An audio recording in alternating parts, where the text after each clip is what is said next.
soit un circuit RL auquel on fait subir un échelon de tension, à t égale 0-, l'interrupteur est ouvert, et à t égale 0+, l'interrupteur est fermé. On observe alors une continuité du courant dans le circuit RL, c'est-à-dire que I en 0-, qui vaut 0, est égal à I en 0+, qui vaut toujours 0. Détermination des conditions initiales dans un circuit qui comporte une bobine. On a vu qu'il y a continuité du courant dans une branche qui comporte une bobine. Une bobine, elle s'oppose à toute variation brutale du courant. Si on n'avait pas avant, il n'y en aura pas après, juste après, évidemment. Donc, ici, nous avons un interrupteur. À t égale 0+, on ferme l'interrupteur et je vous demande de déterminer toutes ces valeurs. À vous de jouer.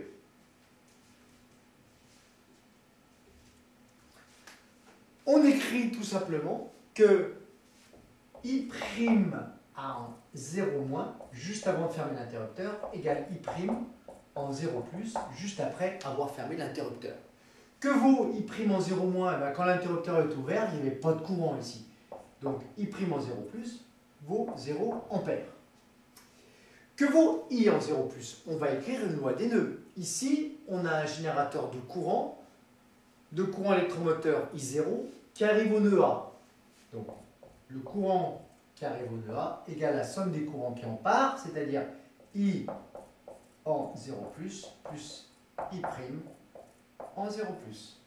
Comme I' en 0+, on vient de le voir, est nul, eh bien, on a I en 0+, qui est égal à I0.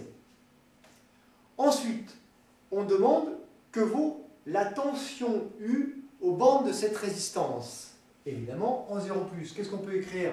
On est en convention, récepteur. I' et U sont dans le sens opposé. Loi d'Ohm, U en 0+, ne pas oublier le 0+, 0- et tout, c'est important. U en 0+, vaut quoi? Eh bien, R égale R fois I' en 0+, I' en 0+ est égal à 0, donc ça nous fait 0 volts. Il ne nous en reste plus qu'un. C'est qui? U'. U' en 0+. On va prendre une maille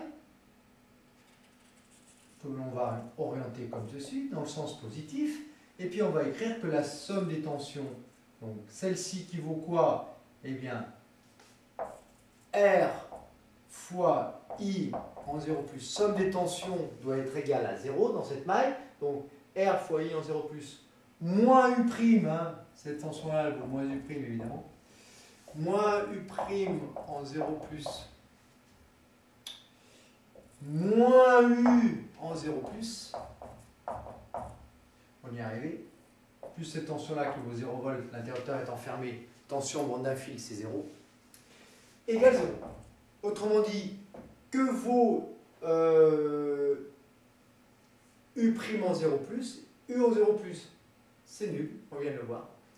Donc U' en 0+ est égal à quoi? À R fois I en 0+, autrement dit, R fois quoi? On l'a vu, R fois I0. Et voilà.